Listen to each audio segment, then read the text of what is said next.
Irmãos, antes de pregar, eu queria dizer o seguinte. Eu tenho pensado nesses dias sobre aquele objetivo que está estabelecido faz muito tempo na nossa igreja, que é onde a gente quer chegar. A gente quer ver um avivamento acontecer.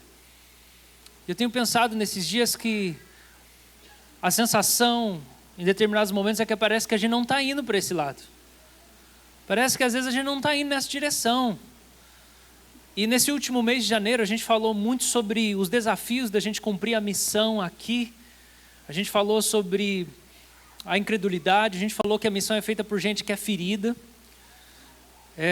Sei que na semana passada o Supimpa falou também sobre um novo tipo de maturidade que a gente precisa desenvolver e tudo mais.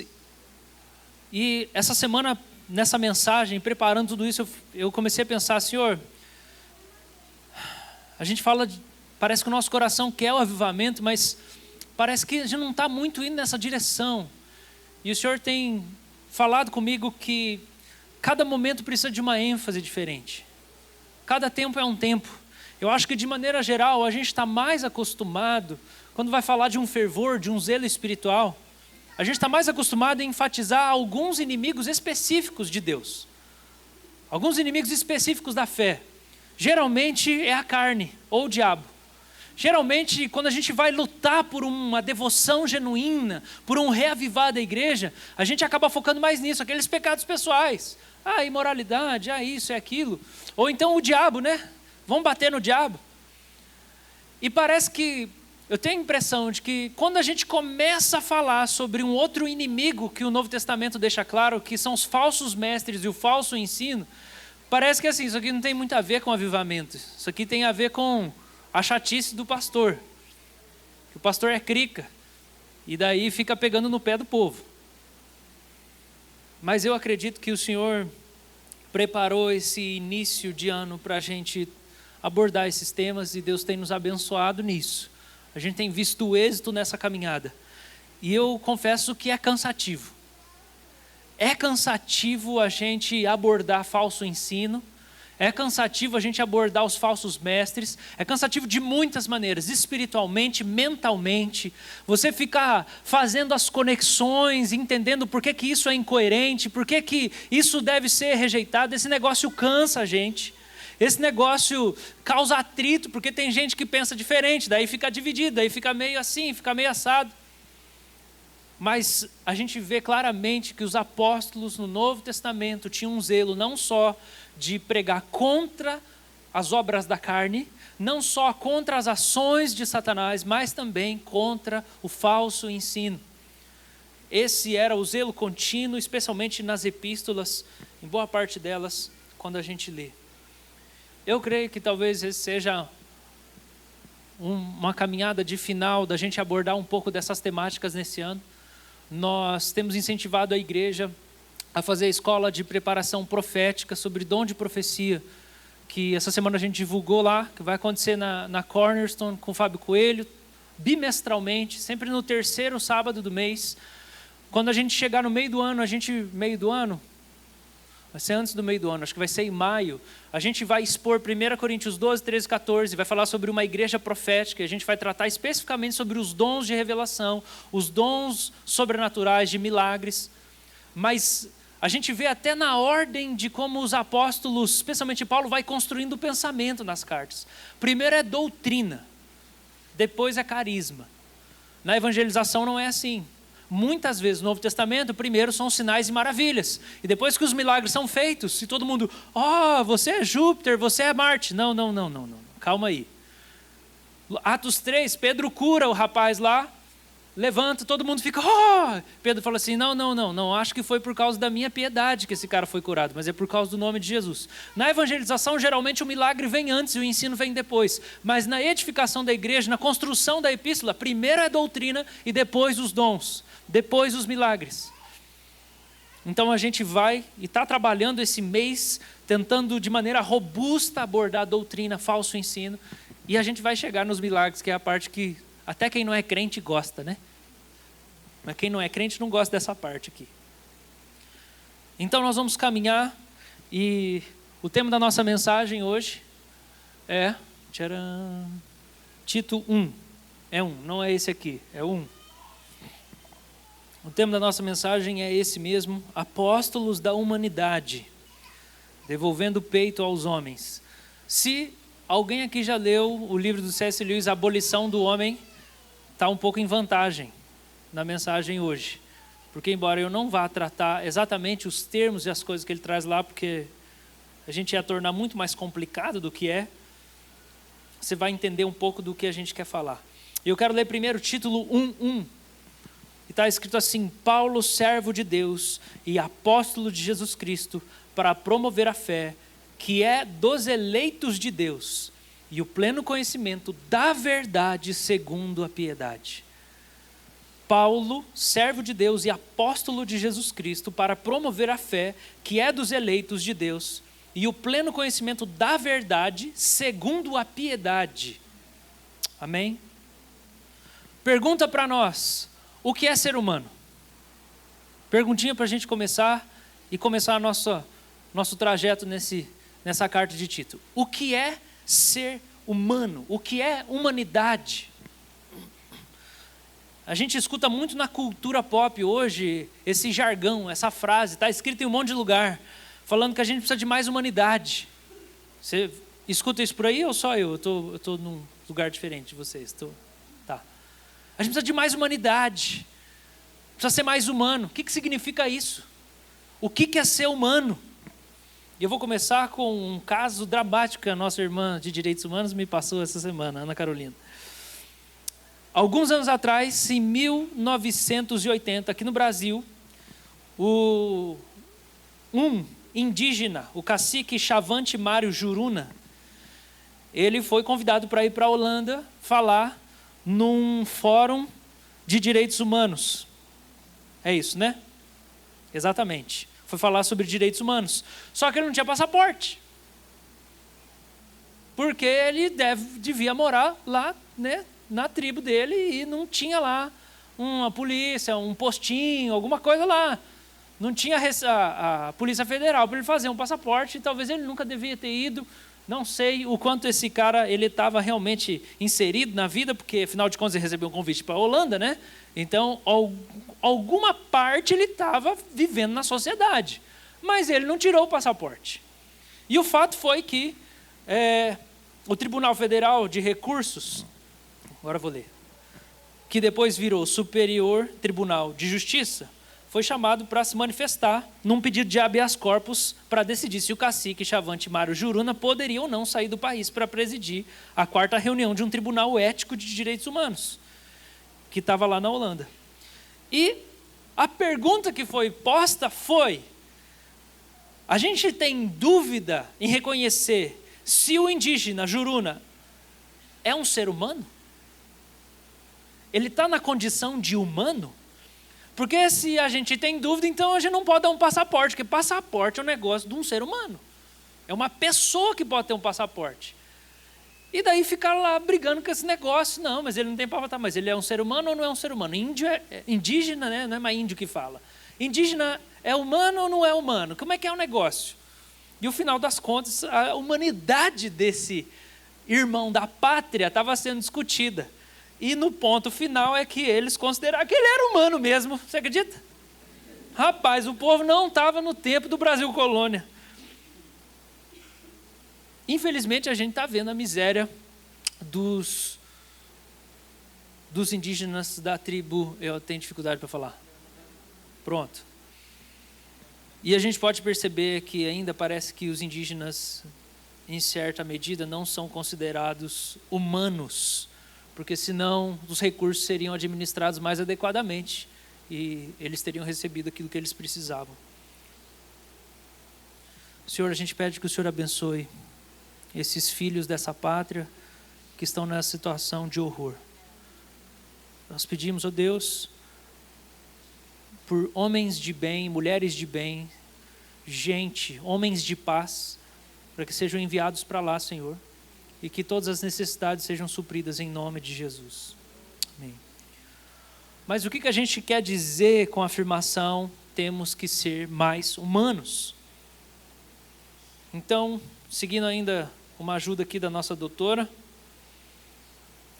ela ajudou a gente a pensar um pouco nisso com um textinho, dizendo assim: por que matar um boi para comer não é crime, mas matar um ser humano para comer é crime?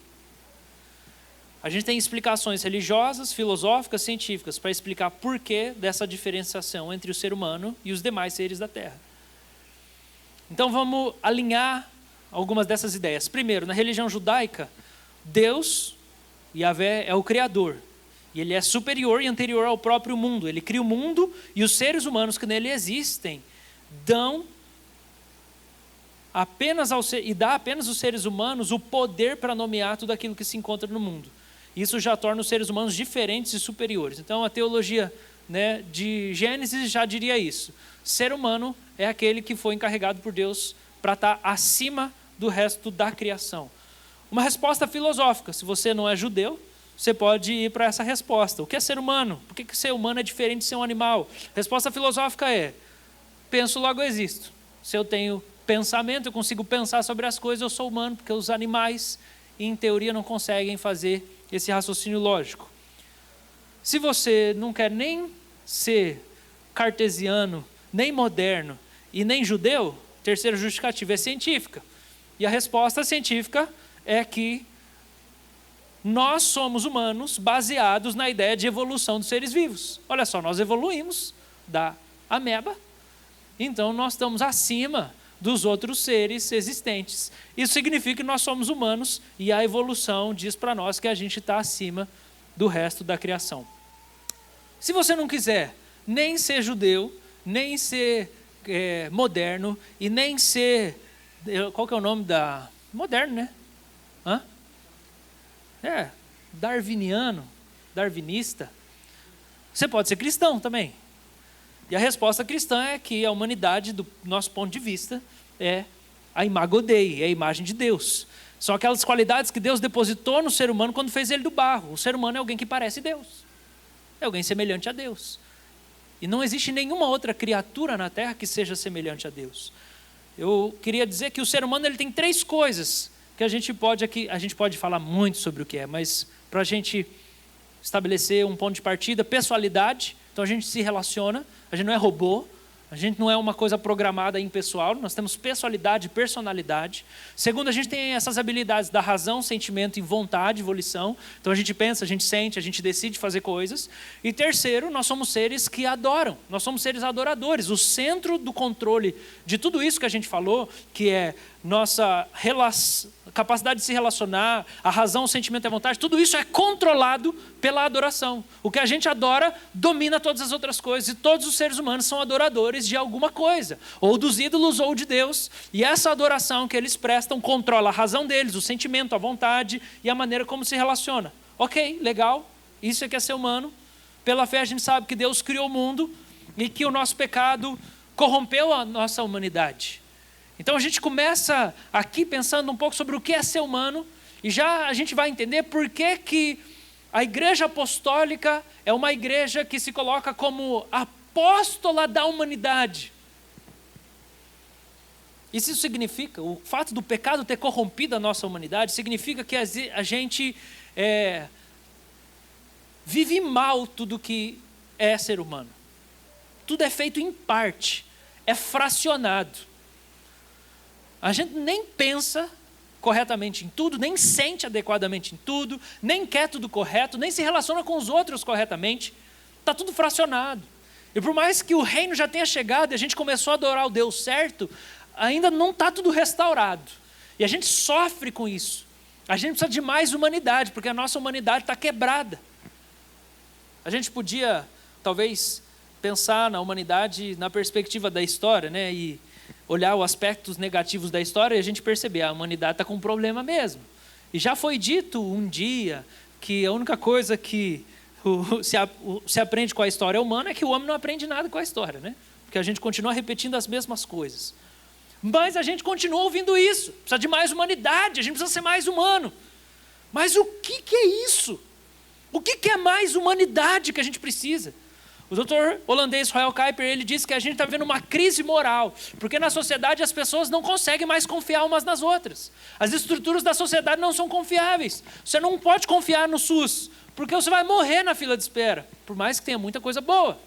Mas a gente sabe que alguns lugares é muito precário. Você não pode confiar na estrutura de justiça. Por quê? Porque o seu dinheiro vai para algum lugar e a sua causa não vai ser julgada adequadamente, especialmente se você não for rico, especialmente se você não for homem, especialmente, e daí várias particularidades. As estruturas não transmitem confiança. E daí a gente vive uma crise de pânico. O mundo não é mais um lugar seguro para a gente viver.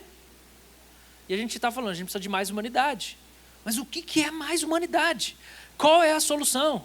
A gente precisa de mais empatia, mais sentimento, mais tolerância, mais aceitação das diferenças. A gente precisa de mais amor, a gente precisa de mais humanidade.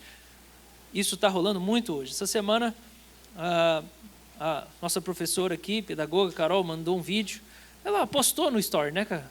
Então estava lá para o mundo, não estou falando nada que era segredo. E era um professor, um educador, dizendo assim, gente, todo ano é a mesma coisa. A gente vai lá, recebe a inscrição, a matrícula do aluno na escola, e daí o pai vem brigar com a gente, porque quer que o amiguinho esteja na mesma sala do filho.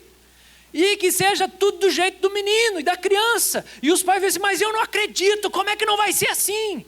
E o professor, o pedagogo, falando assim, gente, pelo amor de Deus, isso não é amor pela criança. Fazer tudo que a criança quer não é amor pela criança. Isso é carência de falta de autoestima do pai, que quer ser validado porque a criança vai gostar muito dele. Que a criança não vai achar que o pai faz nada ruim, daí o pai vai ter a autoestima dele boa, porque eles não têm estima nenhuma. E daí a gente vira refém dos pecadorzinhos.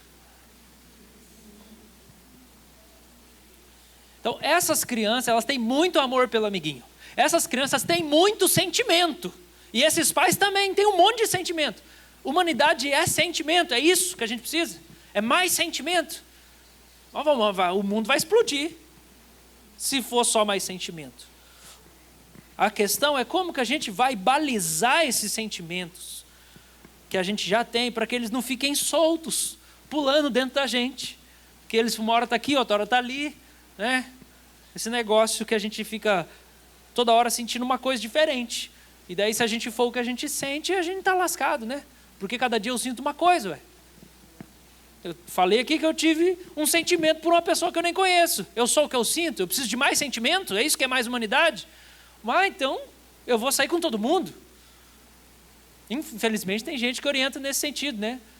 Você precisa dar mais vazão para o sentimento. Será que é só isso que é ser mais humano? Faz tudo o que você quer, que você nunca fez. Então tá, eu tenho dinheiro, tá, eu vou comprar tudo que eu quero, eu vou para onde eu quiser, eu vou usar o que eu quiser, eu vou sair do que eu quiser, é tudo que eu quiser. Eu vou dar mais vazão, vou dar mais escape à minha humanidade. Você vai se autodestruir. O C.S. Lewis, no livro Abolição do Homem, ele aborda esse tema da humanidade. Ele diz o seguinte, eu estou resumindo e condensando bastante. A modernidade é um movimento racionalista, que enfatiza muito a razão. Então, assim, a gente precisa ser racional, ser racional, ser racional, ser racional. Depois vem essa hipermodernidade, ou essa pós-modernidade, que ela é o que a gente já ouviu muito esse termo, né? De pós-verdade. Então, ele é um movimento mais sentimentalista, você precisa sentir, precisa sentir, precisa sentir, precisa sentir. Então, a gente tem na modernidade razão, razão, razão, razão, seja racional, não dê ouvido aos seus sentimentos. Aí você tem, o que o Gabriel falou, o contra-ídolo, né? Você tem o ídolo, razão, e qual que é o oposto que a gente fala? O contra-ídolo, é o sentimento. Não, você tem que sentir, sentir, sentir, sentir. Esquece a razão, só sente. E parece que a gente tem o perigo de cair nessas duas perspectivas antibíblicas, como cristãos. E eu estou te explicando porque você precisa avaliar a vida desse jeito. Porque a solução não é só, seja racional. Seja racional. Não dê ouvidos para os sentimentos. Não é, gente, porque a depravação total significa que todas as áreas da humanidade foram corrompidas, mas elas não foram totalmente corrompidas. Tem um pouquinho ali ainda, que dá para usar. Então, Deus não fala através do sentimento? Pô, acabamos de ler o texto de Filipenses, fala que tem que ter entranhado os afetos de misericórdia. Então, não posso ser só racional, não é só razão. Né? Como se costuma dizer, o ser humano não é um cérebro na cabeça do palito. Aí eu penso, logo eu existo. Pronto, eu só penso. Se eu só penso, eu existo. Eu não preciso sentir. para existir. Eu não preciso agir para existir. Não, só a razão não é. E sentimento? É só sentimento? É só coração? Não, não é o coração que a gente pensa hoje, que é só sentimento. Não, não é só romance. Não é só aquela coisa que explode no peito. Por quê? Porque o puro sentimento, ele vai levar para aquilo que a gente hoje fala de uma tolerância absoluta, sem critério nenhum, é só sentimento. Então todo mundo tem direito a sentir tudo o que quiser. Então você pode fazer o que você quiser com quanto que você sinta. Mas o outro lado, que é a pura razão, ela vai ser muito pragmática e ela vai desprezar o sentido das coisas. Porque o sentido das coisas não pode ser compreendido só na razão. Não é só a razão. Eu sei pela fé. Eu sei porque o Espírito revela para mim qual é o sentido da vida e o sentido de tudo. Não é só razão. Então, a gente precisa usar o sentimento e a razão, e aí a gente vai junto gerar virtude moral, e a gente vai resgatar a humanidade. Esse é o caminho que ele fala que também Aristóteles tomou. Então a gente vai produzir virtude no ser humano. Não é só razão fria, não é só sentimento desesperado, é razão, é sentimento, e junto essas coisas vão produzir virtude, que é gratidão. Gratidão é sentimento. Mas é sentimento por uma coisa. Você é grato porque racionalmente você sabe que existe algo que faz bem, que faz mal. Alguém fez algo para você e você pensa naquilo e você pensa, muito obrigado, porque você se dispôs a vir até aqui. E racionalmente eu sei que isso custou para você. Eu acho que ainda está frio, irmãos. Veja os cabeça branca se estão com frio. Eles são a prioridade. Humildade, bondade, justiça. Gente, eu posso derreter, não tem problema. Pode vir aqui, ó. Diminui isso aqui. Mas a maneira de fazer isso. Vamos lá, eu vou amarrar tudo agora e nós vamos entrar no texto. Como que a gente faz isso? Sentimento e razão para virar virtude. Como que faz isso? Essa é a pergunta do século. Porque se humanidade é isso aí tudo junto, como que a gente faz para costurar todas essas coisas que estão repartidas? Segundo Agostinho, o caminho é a espiritualidade. É a espiritualidade, é a devoção, é a piedade. Se você adorar o Deus que é razão, que é sentimento, que é vontade, se você adorar o Deus que te fez a imagem e semelhança dele, quando você mais adorar ele, pela devoção, pela paixão, pela oração, pelo louvor, pelas lágrimas, pelo estudo da palavra, pela análise, pelas conversas e pelo serviço, pela obediência, pela prática, você adorar a Deus, esse Deus que é tudo, que é todas essas coisas em harmonia, você vai ter resgatado a sua humanidade. A sua humanidade, a humanidade de qualquer ser humano só é resgatada de fato pelo caminho da adoração, da espiritualidade. Então ser mais humano é dar sentido à razão, intelecto, vontade, pessoalidade, pela fé em Cristo Jesus. Isso é ser mais humano. Se uma pessoa quiser ser humano de verdade, ela tem que se converter ao perfeito humano Jesus Cristo, Deus e homem, o único mediador entre Deus e os homens. Então, eu sei que uma pregação não resolve tudo. E você pode sair daqui e ainda pensar que o que o mundo precisa é só de mais empatia. E você esqueceu tudo que foi explicado aqui. É só mais sentimento, nós precisamos de mais sentimento. Não, se não tiver mais sentimento, vai explodir esse negócio. Essa panela de pressão vai explodir. Já está explodindo, né? Então, o que a gente precisa, irmãos, para resgatar a humanidade, a espiritualidade centrada em Jesus Cristo. A gente precisa pregar o Evangelho, porque o Evangelho restaura a humanidade das pessoas. Só o Evangelho dá conta dessa complexidade que a gente é. E existe uma promessa de humanidade no Evangelho. O cristianismo traz uma promessa de nova humanidade. Você vai voltar a ser semelhante a Deus. Romanos 8 fala que nós fomos predestinados, vocacionados, justificados e glorificados. E todos os que passaram por esse processo do Evangelho aí, foram criados para serem a imagem do Filho de Deus, que é um perfeito humano. Deus se torna humano e mostra como faz para ser um. A promessa do Evangelho é de um Deus humano, que quando você se achega a Ele, a sua humanidade corrompida, ou você era racional demais e emocional de menos, ou a sua velha humanidade era emoção demais e você não pensa nada, você só faz o que você sente, ou você é só pragmático, isso tudo é sepultado. É a velha humanidade, é o velho homem, a velha mulher, tem que morrer esse negócio. E daí você é revestido de uma nova humanidade em Cristo Jesus. Todas as versões de humanidade fora de Cristo estão erradas, são bestiais, são animalescas. Por quê? Porque a Escritura fala para nós que sem Cristo a gente é guiado por instinto, paixões. E paixão é instinto. É um negócio que me domina e eu perco a razão. Né? Foi isso que a gente falou hoje de manhã também. Por que a política está muito chata e difícil? Porque está todo mundo apaixonado. Não se usa a razão. Não, aquele lá está completamente errado e nós estamos completamente certos. É só emoção, não tem sensatez, não tem lucidez. E é isso que os ídolos fazem com a gente. Eles deixam a gente cegos. Então a gente precisa de uma espiritualidade centrada em Cristo. Então você pensa assim, eu sou crente. Não quer dizer que você tem uma espiritualidade centrada em Cristo. Você pode ser crente e ainda estar aderindo a uma filosofia de antes de ser cristão. Você ainda pode, convertido, pensar que o que vale é só sentir. E daí você acredita em uma mentira de Satanás, que é assim, não, eu não sou do estudo, eu não sou da leitura. Meu querido, se você foi feito uma nova criatura em Cristo Jesus, você também é do estudo. Porque você é chamado para adorar de coração, alma, entendimento, com todas as suas forças. Então, se a gente está entendendo esse evangelho, nós estamos falando que esse evangelho tem o poder de pegar uma pessoa analfabeta com 30 anos e fazer dela uma pessoa que estuda, que lê e que entende as coisas. Eu não sei onde está o Gustavo hoje, eu não sei o que aconteceu com ele, se eu vou ver ele novamente em vida ou não, mas nesses 8 anos que a gente cuidou dele, tirou ele da rua, trouxe ele para morar, a gente não conseguiu ver ele vencer o álcool. A gente não viu ele vencer o álcool. Por isso que ele não está aqui mais, ele foi embora. Foi embora.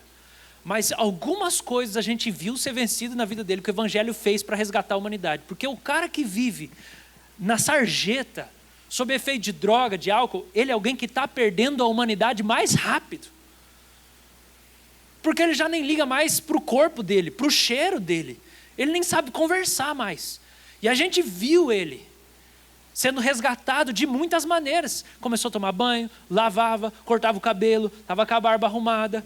Ele começou a ler a Bíblia, lia livro, comeu tudo o evangelho maltrapilho lá do Brennan Manning, que era um padre alcoólatra. Tinha um caderninho que eu ensinei ele a anotar devocional. Ele estudava, às vezes a gente estava na reunião de oração, ele soltava uma frase e falava assim, da onde, meu filho, você entendeu?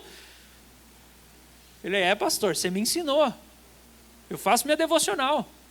A humanidade dele foi sendo resgatada, daqui a pouco ele estava inserido, estava com a gente nas festas de família, viajava com a gente, a humanidade foi sendo, todos esses aspectos foram sendo restaurados.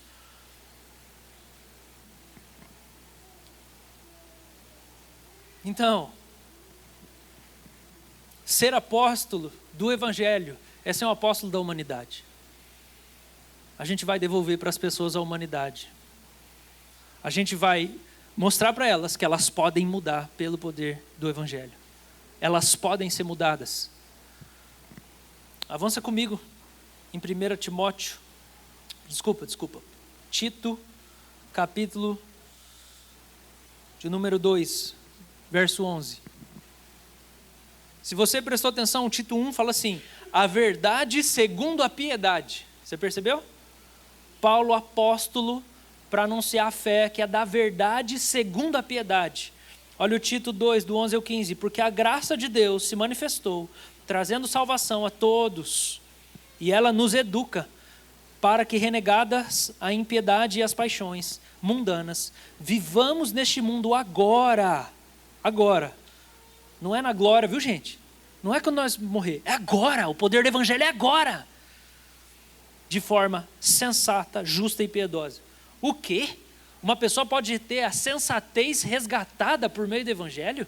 Ela pode aprender a viver de maneira justa e não mais desonesta, não ser mais um abusador, não ser mais uma vítima que fica se vitimizando e perpetuando uma coisa de ai. O evangelho pode restaurar a justiça, um senso de quem que eu sou. Ele pode restaurar a minha humanidade. Ele pode restaurar a sensatez, a lucidez. Agora. Não é só na glória. Não é só quando Cristo vier nos céus, nas nuvens. É já. A graça se manifesta salvando e mudando as pessoas. E restaurando a humanidade perdida. E fazendo o que com as pessoas também? Próximo verso. Ensinando a guardar a bendita esperança. E a manifestação da glória do nosso grande Deus e Salvador Jesus Cristo. Ele deu a si mesmo por nós, a fim de nos remir de toda iniquidade e purificar para si mesmo um povo exclusivamente seu, dedicado à prática de boas obras. Ensina essas coisas e também exorte e repreenda com toda autoridade, que ninguém despreze você. A gente falou que é humanidade aqui, certo? Deixa eu trazer aqui para a conversa mais uma palavra importante: piedade. A gente usa no português piedade, que vem do latim, que é de caridade, de misericórdia. Tem piedade de mim. Né? Não é muito do linguajar protestante, né? É mais do linguajar católico. Tem piedade de mim, tem misericórdia de mim. Mas essa palavra aqui, piedade, é outra palavra. Não é essa de pietas, é eusébia, que significa ser alguém religioso, que significa ser alguém devoto, alguém consagrado. Mas depois de fazer um monte de pesquisa para tentar achar, porque é difícil, não tem nenhum livro escrito sobre piedade, eu achei um só. Definição de piedade é tornar Deus o centro de tudo. Piedade é fazer Deus ser o centro de tudo. Em outras palavras, orbitar. Sabe o que é orbitar? É ficar em movimento circular ao redor de uma coisa. Piedade é orbitar a presença de Deus. Isso é piedade. Ser piedoso é você viver ao redor de Deus. O modelo perfeito, Israel no deserto. Se você sabe um pouquinho da história de Israel, você sabe que o acampamento, ele dividia as tribos numa direção, na outra, horizontal, vertical, e no meio estava a tenda do tabernáculo, onde a presença de Deus estava. Eles orbitavam a presença. Os hebreus viviam ao redor dessa presença. Acordava, era a presença no meio. Ia dormir, era a presença no meio. Era a tenda da habitação. E Jesus é essa presença. A presença está em Cristo. A glória de Deus tabernacula em Jesus. Então, ser alguém piedoso é ser alguém de quem Deus é o centro. É alguém que orbita a presença de Deus. Você está o tempo todo assim: Deus fala comigo, Deus fala comigo, Deus anda comigo, Deus me mostra, Deus vem aqui, Deus me dá sua presença, Deus me mostra, vai comigo na frente, eu vou lá encontrar o Paulo hoje, fala com ele já, adianta a conversa. Deus abençoa minha esposa hoje, eu vou almoçar com ela hoje, a gente vai passar tempo junto. Deus me ajuda a amá-la, me ajuda a ouvi-la, me ajuda a conversar com ela. Deus, eu vou pregar na igreja, fala comigo lá na igreja, põe tuas palavras na minha boca. Deus, vem comigo, fala comigo, Deus. O piedoso é alguém que está invocando o tempo inteiro, porque ele está orbitando. Deus é o centro. Ele está o tempo inteiro falando: Deus, eu vou lá pregar, põe coisa na minha boca, não deixa eu falar o que eu quero. Não deixa eu falar o que eu acho que eles têm que ouvir. Brincadeira, gente, eu não acho que vocês têm que ouvir nada. Salmo 4:3. Sabei, porém, que o Senhor distingue para si o piedoso.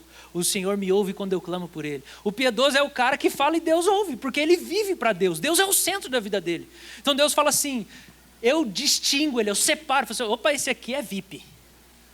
Ah, não existe, irmão. Por favor, né, aceite. Só João deitava no peito de Jesus. Deus é soberano, Ele escolhe. Você não vai sentar no trono para julgar as 12 tribos de Israel, só os apóstolos. Entenda.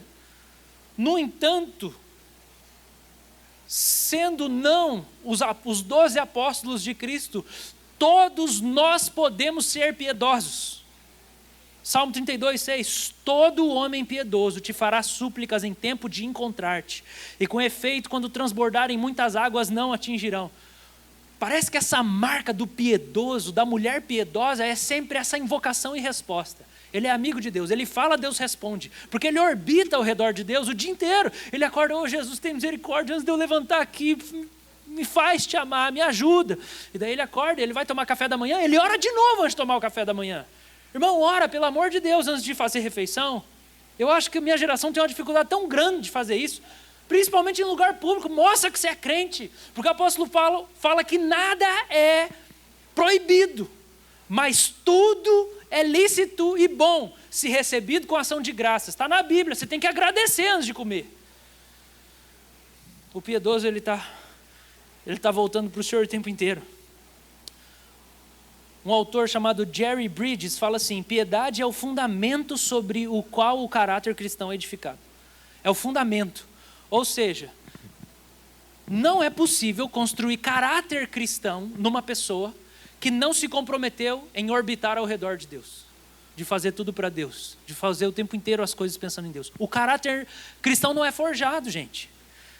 Ele fala que essa piedade, ela também é chamada de devoção, e ela constitui 3 elementos: amar a Deus, temer a Deus e desejar a Deus. Amar a Deus, temer a Deus e desejar a Deus. Porque eu amo a Deus é uma coisa, são sentimentos e ações.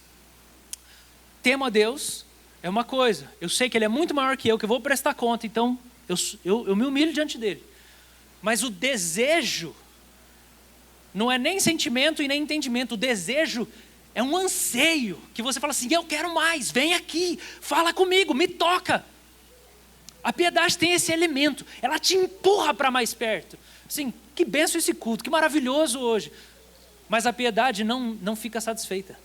A piedade fala assim: está tudo bom, mas eu quero mais, eu desejo mais.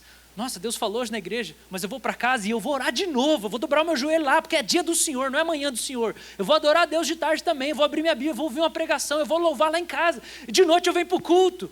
E quando é na segunda também. Porque eu desejo, a piedade, ela faz com que eu orbite a presença de Deus. Só o crente que decide ser piedoso vai ter a humanidade resgatada. Porque o caráter vai ser construído em cima da piedade. Tem crente que é terrível, de caráter duvidoso, que nunca se tornou uma pessoa contente, agradecida, humilde, alegre, que se importa com os outros de verdade, porque nunca decidiu ser piedoso. O texto bíblico fala que as virtudes só vão ser desenvolvidas a partir da piedade, porque ele fala que a graça de Deus se manifestou salvadoras a todos, todo tipo de gente. É o homem e a mulher, é o negro, é o amarelo, é o branco, é o azul, é o rico, é o pobre, pode ser devasso, pode ser virgem, é o rico, não importa, é todo tipo. Mas essa graça faz o quê? Ela me educa para eu viver piedosamente e justamente e com sensatez. Mas é a piedade que é o pilar. É a verdade segundo a piedade. Tito 1:1. Não é a verdade só, tipo assim, é a verdade. Não, é a verdade que vem por causa da piedade. E é a verdade que produz piedade. Que quanto mais eu ouço e eu conheço, eu espero que o Espírito de Deus esteja trabalhando no seu coração e aumentando o seu desejo por Deus.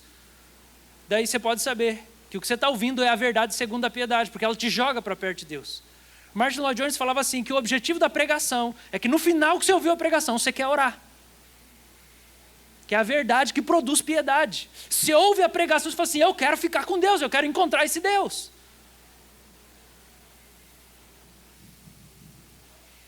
Tem cristão que é bondoso, gentil, servo, zeloso, mas não é piedoso, porque não é a mesma coisa. A gente precisa entender. Tem crente que é honesto, que tem um bom caráter em alguns aspectos. Mas sabe por que ele é honesto? Sabe por que ele é pontual, ele é comprometido? Não é porque ele aprendeu isso pela piedade, ele aprendeu isso porque a mãe dele educou ele. Teve uma boa educação em casa, se converteu, mas nunca experimentou o poder da piedade, da graça, mudando os hábitos mais profundos. Não sabe o que é o poder da piedade.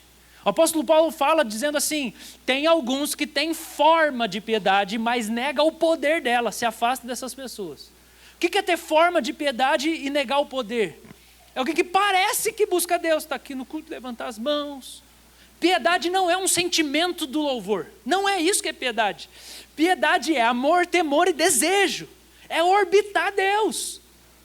Não é só sentir. Você não está sentindo, mas você continua comprometido, eu quero. Eu quero mais, eu quero mais, eu quero amar o Senhor, eu quero temer o Senhor, eu quero mais de Deus, eu quero ouvir Deus. Ele é o centro de tudo. Então tem gente na igreja, gente, que é sensato, que é honesto, mas é assim porque foi educado para ser assim, mas não conhece o poder da devoção. E o que é esse poder da devoção? É o poder de você decidir que Jesus vai ser encontrado por você. O texto do Salmo fala assim: aquele que for piedoso vai orar a tempo de encontrar o Senhor. Piedoso é quem ora até encontrar Deus, é quem busca até achar. Poucas pessoas, eu acho, na vida da igreja, conhecem o poder da piedade, que significa que você decide: eu vou encontrar Deus. Não importa quanto que eu tenho que ficar sem comer, não importa o quanto que eu tenho que orar, não importa onde é que eu tenho que ir, se eu tenho que ir lá para a África, que Deus está lá e parece que Ele não está aqui. Eu vou onde eu tiver que ir, que curso que eu tiver que fazer, porque eu preciso ser transformado na imagem de Cristo. Eu preciso que a minha humanidade seja restaurada. Eu preciso saber amar melhor a minha mãe. Eu preciso saber amar melhor as outras pessoas. A minha humanidade tem que ser resgatada. Então eu vou buscar Deus até que eu o encontre e até que Ele me transforme. Esse é o poder da piedade. Poucas pessoas na igreja, eu creio, que conhecem esse poder. Porque você pode fazer uma oração e ter uma resposta de um pedido. Mas nós não estamos falando disso, gente. Nós não estamos falando assim, ó, eu orei e Deus mandou a provisão para eu pagar o aluguel. Não é disso. Isso não é o poder da piedade. O poder da piedade é: a vida inteira eu sou irascível, irritado, explosivo. E eu oro até o Senhor arrancar de mim e eu não sou mais alguém que explode. Esse é o poder da piedade. O poder da piedade é: eu sou orgulhoso que eu não peço perdão nunca.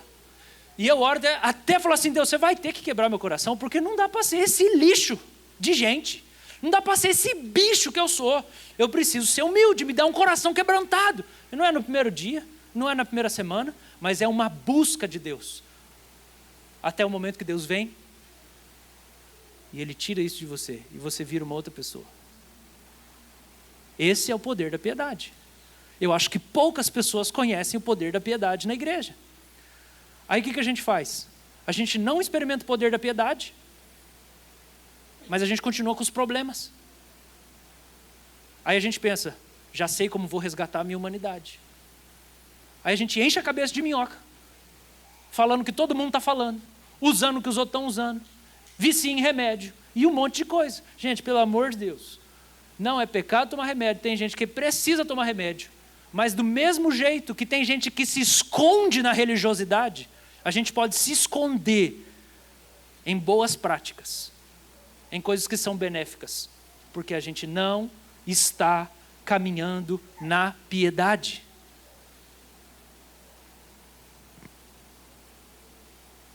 Piedade, o poder da piedade é você parar de ser quem você é, porque Deus te mudou. O texto fala assim: a graça nos educa para renegar a impiedade. Então o que é impiedade, gente? Impiedade é essa negligência. É negligência. Tipo assim, eu não estou buscando a Deus, eu não estou tentando alcançá-lo, eu não estou tentando encontrá-lo, e eu estou vivendo a minha vida tranquilo. Eu nem espero que Deus possa mudar o meu quadro atual. Isso é impiedade. É uma indiferença em relação à mão de Deus, às promessas que Deus fez na Escritura. É uma indiferença. Eu olho assim: enviarei sobre vocês o Espírito Santo. Que legal, os pentecostais gostam desse texto. Não, meu filho. Isso aí é impiedade. Piedade é você ler e falar assim: meu Deus, isso aqui é para mim. Deus, eu quero. Irmãos, quantas vezes eu já chorei em cima de Atos 19, que fala assim, que Apolo era versado na Escritura, ele era eloquente, ele sabia explicar tudo, ele era poderoso em palavras. Mas ele vai lá, evangeliza os Efésios, e o apóstolo Paulo chega logo em seguida, Atos 18, final de 18. Não quer, mas você precisa obedecer. Atos 18. Aí Apolo está lá. Aí o que acontece logo em seguida? Ele sai de Éfeso, o apóstolo Paulo chega e ele pergunta assim: e aí, vocês receberam o Espírito Santo quando creram? Daí os Efésios falam assim: a gente nem sabe o que é o Espírito Santo. Nem sabemos o que é. Aí o texto fala que Paulo impõe as mãos sobre eles e eles são batizados com o Espírito Santo, profetizam e falam em línguas. Quantas vezes eu li esse texto e falei, Senhor, eu não quero ser Apolo. Eu não quero ser o cara que sabe falar um monte de coisa, mas não tem poder. Eu não quero. Esse evangelho é incompleto. Piedade é isso. É quando Deus captura seu coração através da palavra e você fala, eu preciso me conformar a isso aqui. Eu preciso que isso seja uma realidade em mim. João Batista era esse cara, irmãos. Ele fala, eu sou a voz de Isaías 40. Eu sou esse versículo. Eu sou a voz do que clama no deserto. Irmãos, a graça nos educa para a gente renegar a impiedade. Ou seja, abandonar a indiferença. A graça de Deus na nossa vida nos liberta dessa negligência da devoção. São Gaspar Bertone escreve, a impiedade abandona a via do amor e passa a se arrastar pesadamente numa via de inconsequência, sem convicção, sem vivacidade. E com o passar do tempo, os nossos relacionamentos com os outros e com Deus, o que antes havia dado tanto gosto à nossa existência, se transforma em ações apagadas. Essa é a fase dos cultos distraídos, as meditações esquecidas no minuto seguinte, das confissões rotineiras, sem empenho de mudar. Tudo pesa, e por isso constantemente se olha no relógio, a fim de ver quanto tempo falta para o fim do incômodo. A graça faz a gente abandonar essa postura em relação a Deus. E essa é a pedagogia da graça. Ela vem nos educar. A palavra aqui diz respeito a castigo. Essa palavra é a palavra paideia, da paideia grega. A graça se manifestou salvadora, ou salvando, educando, é paideia. Essa palavra significa treinar crianças, ser instruído ou ensinado, levar alguém a aprender, punir ou castigar com palavras, corrigir, daquelas que moldam o caráter de outros pela repreensão e admoestação, açoitar, de um pai que pune o seu filho, de um juiz que ordena que alguém seja açoitado. Ele está dizendo, a graça faz isso com a gente. A graça faz isso com a gente. Ela vem e confronta a nossa paixão, a nossa indiferença, a nossa morbidade, a nossa dormência. E ela vem e ela açoita a gente com as palavras. Acorda, desperta tu que dormes, levanta dentre os mortos, busca o cumprimento das promessas feitas desde a antiguidade. É para você o chamado, é para você a vontade de Deus. Levanta. A graça açoita a gente, ela nos educa.